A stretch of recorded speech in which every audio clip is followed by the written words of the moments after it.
Okay, so we have a 2016 Buick Encore.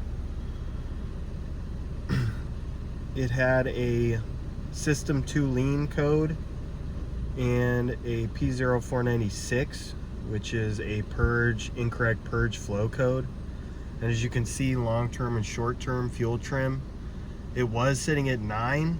After replacing the purge valve, immediately it's going back down. So right away, you know the vehicle is, the repair is there.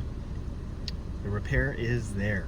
So anything plus or minus 6% on long-term fuel trim should not set a code. I don't know specifically every manufacturer.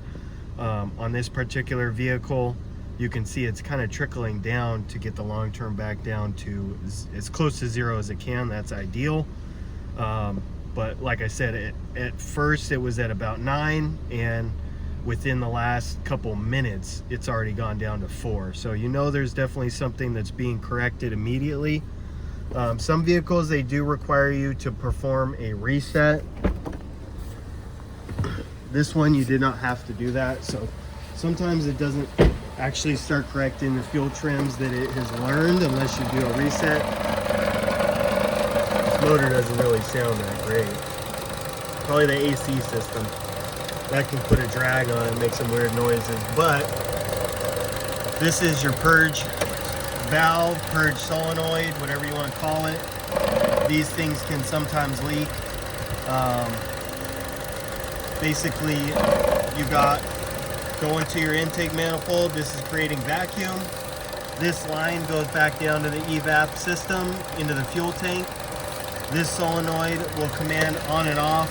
Usually they're duty cycles, so they'll be constantly on and off, allowing a certain number. So if this piece right here is leaking, you'll get a lean code because you got air coming in that the computer is not monitoring, or it's not manually adjusting itself. So in this particular situation, you have a P0496 code accompanying with a long-term fuel trim. So actually it has 2 codes, but you're fixing them both with replacing the same component. As you can see, the old one they took off previously.